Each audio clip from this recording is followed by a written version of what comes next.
action, Saint-Gobain retrace de 25% depuis son ATH. Nous allons voir aujourd'hui si c'est une opportunité de se positionner. Pour ce faire, nous allons balayer le rapport financier de Saint-Gobain. Nous verrons par la suite sa comptabilité.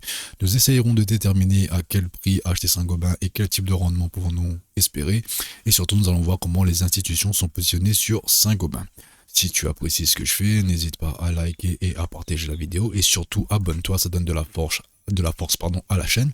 Et surtout, n'hésite pas à me suivre sur les différents réseaux sociaux. Le lien se trouve en commentaire épinglé de la vidéo. Alors, ceci étant dit, passons dès maintenant au rapport financier de Saint-Gobain. Donc, première chose à dire sur le rapport financier, et j'aime bien le souligner, déjà, le rapport, il est très beau à regarder, très beau à lire, franchement, très bien imagé, etc. Pour commencer, je vais vous présenter Saint-Gobain rapidement. Donc Saint-Gobain, c'est une entreprise dans les constructions légères, les modulaires, etc. On va dire infrastructure légère, réhabilitation, etc. Et son directeur est le monsieur ici, donc Benoît Bazin, qui est chez Saint-Gobain depuis 2000, non, beaucoup avant, depuis 2019. Enfin, j'ai pas tout son CV, mais par contre, il est à la tête de Saint-Gobain, c'est-à-dire le directeur de Saint-Gobain depuis 2021. Bon, voilà, donc c'est quelqu'un qui est là depuis un petit moment, donc il connaît l'entreprise, donc il a la philosophie de l'entreprise, donc ça pour moi c'est hyper positif. Maintenant, si on regarde rapidement le rapport financier de Saint-Gobain, donc là je ne vais pas vous le balayer là maintenant. Vous allez voir, il est assez complet, il est assez beau aussi à lire. Par contre, je vous ai dégagé un certain nombre de points ici, notamment les 3 faits les plus importants de l'année 2025. Donc, j'ai pas précisé, c'est le rapport annuel de 2025 versus 2024. Le rapport 2026 n'est pas encore sorti, il faudra attendre la fin 2026 pour cela. Donc, sur les 3 faits les plus importants de 2025 pour Saint-Gobain, donc nous avons notamment la croissance des ventes avec une augmentation du résultat opérationnel. Donc là, on a un chiffre d'affaires aux alentours des 46,5 milliards qui est en hausse de 3,8%, donc ça c'est bien. La marge reste élevée et stable, donc là on peut voir que la marge opérationnelle elle est stable aux alentours des 11,4%, donc là on parle en EBITDA et en opérationnel. Nous allons voir qu'en marge nette c'est légèrement différent. Et pour finir, on peut voir que le cash flow est stable et qu'il est maîtrisé et solide. Donc ça, c'est pour le coup, c'est plutôt pas mal. Ensuite, si l'on passe aux 3 perspectives d'avenir pour Saint-Gobain, issues du rapport financier, donc là, on peut dire que Saint-Gobain poursuit sa croissance rentable. Donc là, Saint-Gobain se focalise sur les marchés émergents avec notamment de l'innovation et de la construction durable, discipline sur les marges et les cash, sur le cash, pardon. Donc il maintient ses objectifs EBITDA en termes de marge et surtout forte génération de cash flow à venir. Donc ça, tout ça c'est positif. Optimisation du portefeuille et allocation du capital, acquisition ciblée, rotation du portefeuille et retour aux actionnaires. Donc cela implique un dividende en hausse. Donc ça pour le coup c'est plutôt positif. Alors je parle pas trop de dividendes dans mes vidéos, mais là comme on a parlé de le rapport financier, donc là on peut voir que le dividende est aux alentours de 2,30 € par action. Donc là si on fait un ratio rapidement, l'action est à peu près à 80 €. Donc là si on fait un ratio rapidement, on peut voir qu'on a avec Saint-Gobain un rendement aux alentours des 3% annuels uniquement en termes de dividendes, ce qui est plutôt pas mal, en sachant que votre livret A vous rapporte 1,5% en ce moment. Donc, ceci étant dit, je vais comparer l'année 2024 à 2025 en termes de chiffres. Donc, ça va être le petit tableau juste ici. Tout ça, comme je l'ai dit, vous pouvez le retrouver dans le rapport financier. Je vous ai fait juste un résumé rapide. Donc, comme on disait, donc le chiffre d'affaires a augmenté, la marge opérationnelle est stable, la marge EBITDA est stable aussi également, la dette elle est stable, donc ça c'est plutôt positif, et le cash flow est en légère baisse, même s'ils ont dit dans le rapport qu'il y aurait eu une légère augmentation pour 2026. Donc ça, 2024 versus 2025 a l'air plutôt pas mal et a l'air de donner de bonnes perspectives pour 2026. Maintenant, ceci étant dit, je vous propose de regarder la comptabilité de Saint-Gobain un peu plus attentivement. Donc, alors je vais vous enlever ça pour commencer. On va se focaliser sur le chiffre d'affaires. Donc là, on peut voir que Saint-Gobain a un chiffre d'affaires clairement en dents de scie. Bon, après là, on a le plus bas lié au Covid ici. Et ça a bien remonté. Et là, on est plutôt sur une baisse et une stagnation. Donc ça, pour le coup, c'est pas très positif. Nous, ce qu'on aime bien voir pour les entreprises, c'est quand on a un chiffre d'affaires en perpétuelle augmentation. Ça, c'est plutôt positif. Là, pour le coup, d'avoir des dents de scie comme ça, c'est pas, on va dire que c'est neutre. Parce qu'on voit que si l'on prend le chiffre d'affaires sur 20 ans, on voit qu'il augmente, il n'y a pas de souci. Mais là, sur ces dernières années, donc depuis 2024, on peut voir même depuis 2022, on peut voir qu'il y a une baisse slash stagnation depuis 2024. Donc ça, pour moi, c'est pas très positif. Maintenant, si on regarde la dette et la marge nette, donc là, on peut voir qu'on a une marge dette autour des 6%. Donc 6% de 46,5. Hop, hop, hop. On va regarder de suite ce que ça donne la marge nette. Donc là, on est aux alentours de 2,8 milliards de marge nette. Donc c'est plutôt pas mal entre guillemets. Mais il faut toujours mettre ça en parallèle avec la dette. Donc là, la dette, on est aux alentours des aux alentours des 10,51. Donc ça voudrait dire qu'il faudrait entre 3 et 4 ans pour rembourser la dette avec une marge constante et un CA constant. Maintenant, si on regarde le cash flow, donc là on a à peu près 3,5 milliards de cash flow. Donc là on peut dire que Saint-Gobain pourrait rembourser sa dette sous 2 ou 3 ans. Donc ça, plutôt positif, c'est-à-dire que la comptabilité est plutôt bien gérée et surtout il faut aller regarder, chose que je n'ai pas fait, de regarder dans quoi Saint-Gobain a placé sa dette, est-ce qu'il y a des investissements qui vont rapporter gros par la suite, etc. Donc faut voir. Donc là, faut analyser. Mais là, de but en blanc comme ça, on peut voir que Saint-Gobain peut rembourser sa dette d'ici 2 à 3 ans. Donc ça, pour moi, c'est plutôt correct. Maintenant, si là, on regarde à quel prix on peut acheter du Saint-Gobain. Donc là, je vais enlever ça et on va se focaliser sur le price earning ratio. Donc ici, je vais même enlever le CA, ça sert à rien. Donc là, on peut voir que le price earning ratio, en moyenne, on s'échange aux alentours des 21 fois les bénéfices, ce qui est plutôt correct. Donc pour moi, ce qui est dessus, c'est survendu, ce qui est en dessous, c'est sous-vendu. Donc là, au jour d'aujourd'hui, sans regarder le graphique ni quoi que ce soit, on peut voir que là, en ce moment, l'action est plutôt sous-cotée. Donc est-ce que c'est bon ici, on peut acheter du Saint-Gobain? Fondamentalement, oui. Maintenant, graphiquement, on peut voir que on verra que il y a des moyens pour se positionner un peu mieux et optimiser notre entrée. Donc, à quel prix on peut acheter Saint-Gobain? Donc là, aujourd'hui, on pourrait éventuellement y aller parce que moi, pour moi, j'ai un seuil psychologique aux alentours des 20 fois les bénéfices. 13 fois les bénéfices, c'est plutôt correct. Mais comme tout bon investisseur, je ne vais pas me précipiter pour acheter des actions au jour d'aujourd'hui. Je vais regarder un petit peu les plus bas historiques en termes de price earning ratio. Donc là, on est aux alentours de 3, on est aux alentours de 7, etc. Donc là, moi, je vous propose de chercher des points d'entrée aux alentours de price earning ratio 6, PE8 et PE10 qui permettront pour moi, en tout cas pour ma part, d'optimiser un petit peu l'entrée par rapport à ce qu'on a aujourd'hui. Donc, pour calculer le prix avec un price earning ratio de 6, donc là je vais prendre la marge nette qu'on vient de calculer ici, on va multiplier par le price earning ratio et on va diviser par le nombre d'actions en circulation. Là, le nombre d'actions en circulation, on va le chercher sur TradingView ici.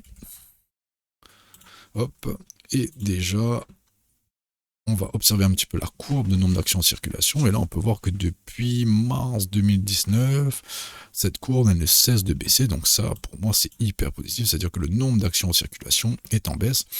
Ce qui implique que, entre guillemets, il y a un phénomène de rareté. Il y a de moins en moins d'actions en circulation. Donc ça, c'est plutôt positif. Donc là, on est aux alentours des 493 millions d'actions en circulation. Donc là, sur mon calcul, on va diviser ça par 493 millions. Et on a un prix aux alentours des 34 € pour un price earning ratio de 6. Donc je vous propose de mettre ça directement sur le graphique, ici. Donc là, on peut voir que 34, c'est vraiment la big opportunité. Donc la dernière fois qu'on a vu ce prix-là, c'était aux alentours du Covid. Donc là, je vais mettre hop, PE6. Ici, on fait la même chose pour un price earning ratio de 8. Là, on va refaire la même chose. Donc on avait 2,7 de marge, il me semble. Hop, 2,7 de marge fois 8 ici, divisé par le nombre d'actions en circulation qui n'a pas changé. Donc ça fera 43 euros. 43, 45. Hop, je vais enlever les mains, ça va être plus simple. Hop, ici aux alentours des 43 euros, on va enlever, on va mettre une autre couleur, pardon, et on va préciser que c'est le price earning 8 fois les bénéfices. Alors, je vais essayer de rattacher ça ici. Hop, on avait dit. Ok, donc c'est très très bien. Et pour finir, on va calculer pour un price earning ratio de 10. De 7 fois 10, donc ça fait 27. 27 divisé par le nombre d'actions en circulation, 493, et ça nous fait 54. 54, on est ici. Donc voilà, donc là pour moi, j'ai déterminé fondamentalement à quel prix je serais prêt à acheter du Saint-Gobain. Ici, hop, et ça c'est 10. Donc voilà, donc là déjà, on a une idée de à quel prix on pourrait commencer à investir dans Saint-Gobain sans se précipiter. Comme je le disais au début, ici ça peut être une bonne chose, hein, même là. Hein. Et puis même quand on regarde notre premier point d'entrée aux alentours des 53, il nous reste quoi, 18% à attendre. Donc là, pour le coup, attendre un retracement un peu plus profond ici, ça serait plutôt pas mal avant de commencer à investir sur Saint-Gobain. Maintenant, avant de passer à l'analyse graphique, donc là on a déterminé un petit peu nos prix d'entrée, je souhaiterais voir si les institutions se positionnent ou pas sur Saint-Gobain. Donc là, nous allons voir un petit peu comment les institutions sont positionnées sur Saint-Gobain et surtout à quelle date. Donc là, si on regarde un petit peu, là ici, mars 2026, donc il y a BlackRock qui s'est positionné. Il y a Saint-Gobain qui, non, ça c'est en 2024. Donc Vanguard a investi pareil, mai 2026. Mai 2026, Capital Research and Management Company. 2026, Massachusetts Financial Service Company. Donc nous avons eu Amundi, etc., etc. Donc là, en mai 2026, alors je ne sais pas ce qui s'est passé, mais en tout cas, il y a eu pas mal d'investissements sur Saint-Gobain. Et là, pareil, on peut voir qu'il y en a d'autres. Donc là, si on regarde graphiquement, qu'est-ce qui s'est passé en mai 2026, mars, mai 2026, donc là on était là, hein, donc ici toujours à peu près dans cette même zone-là, donc là ici il y a des institutions qui se sont positionnées. Pourquoi pas. Après les institutions ils ont l'air insolites, donc eux ils sont prêts à accepter une baisse un peu plus importante et voire même continuer à acheter la baisse. Maintenant graphiquement, est-ce que là ici c'est une bonne zone pour acheter du Saint-Gobain? Donc là pour ce faire, moi ce que je vais faire, la première chose que je vais faire c'est tracer un Fibonacci ici, et là on peut voir qu'en fait les investisseurs ont commencé à investir dans Saint-Gobain au premier arrêt. Donc Fibonacci c'est simple, on a les 38,2, tant qu'on casse pas 38,2, on maintient et on est censé aller chercher plus haut.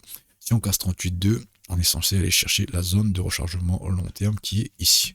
Donc cette zone-là, pour moi, elle est importante. Donc là, c'est là où je veux, entre guillemets, all-in sur Saint-Gobain, c'est un peu la zone privilégiée. Donc là, si je retire mon fib, ici, on peut voir que bah voilà, c'est aux alentours de PE8, PE6. Donc là, pour moi, c'est la zone un peu ultime. Donc là, à 43 euros, pour moi, c'est un peu la zone où on pourrait acheter du Saint-Gobain sans trop y réfléchir.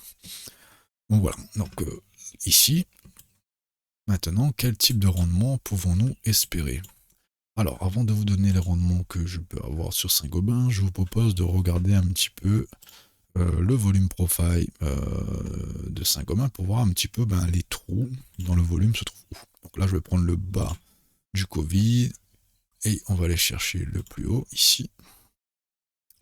Donc là, on peut voir qu'il y a beaucoup de personnes qui se sont positionnées aux alentours des 53 euros ici.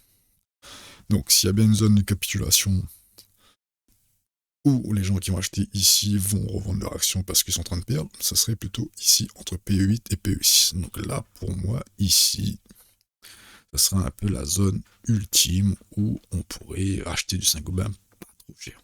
Donc là, on peut voir qu'il y a un trou dans le volume ici. Donc là aussi, je pense qu'il y a pas mal. Donc là, en dessous des 48, je pense que là, on est plutôt pas mal.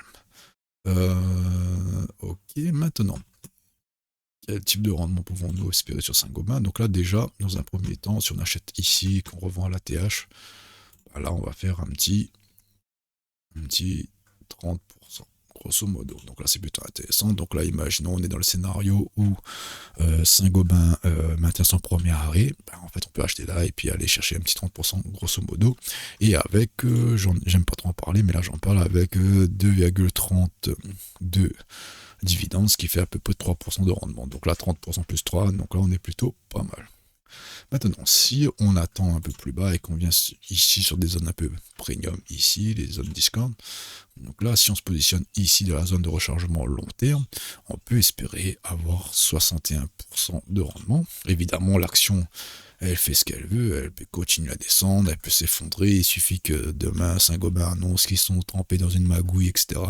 L'action, elle peut complètement dévisser. Mais on va aller dans l'expectative où Saint-Gobain est une entreprise de croissance qui continue de croître et que l'avenir est plutôt pas mal. Donc là, si on prend ici, on a 61%. Maintenant, si on essaie de se positionner sur des plus bas annuels, donc là, plus bas annuel, bon, on a déjà pris un ici, voilà. On a un deuxième ici, donc là, c'est plutôt pas mal. On a un troisième là, et on a un quatrième ici, donc là, la zone ultime, c'est PE6, plus bas de 2022. Donc là, si éventuellement on arrive à attraper ce genre de mouvement, on pourrait aller chercher x2 sur Saint-Gobain. Donc voilà un petit peu pour moi les perspectives de rendement si jamais on arrive à attraper du Saint-Gobain plus bas. Maintenant, imaginons que Saint-Gobain marque son premier arrêt et qu'il va chercher des extensions de Fibonacci ici. Expansion. Voilà. Donc ici, imaginons qu'on tient le premier arrêt. Donc là, 61,8 pour le coup, mais c'est 32, 38,2. Bon, on peut aller chercher les 131 et éventuellement le chiffre d'or autour des 162. Donc ce qui me faudrait un petit rendement plutôt pas mal. Donc imaginons qu'on se positionne dès maintenant pour aller chercher un petit 100% de bénéfice ou un petit 61. Donc voilà un petit peu pour moi les perspectives d'évolution de Saint-Gobain. Bien sûr, si les datas fondamentales restent pareilles et surtout si l'action ne dévisse pas dû à un éventuel signe noir. Bon voilà, je n'ai pas plus de choses à dire, j'espère que cela vous a plu. N'hésitez pas à vous abonner, n'hésitez pas à liker, n'hésitez pas à partager et je vous souhaite une excellente semaine de trading et la semaine prochaine, ciao bye.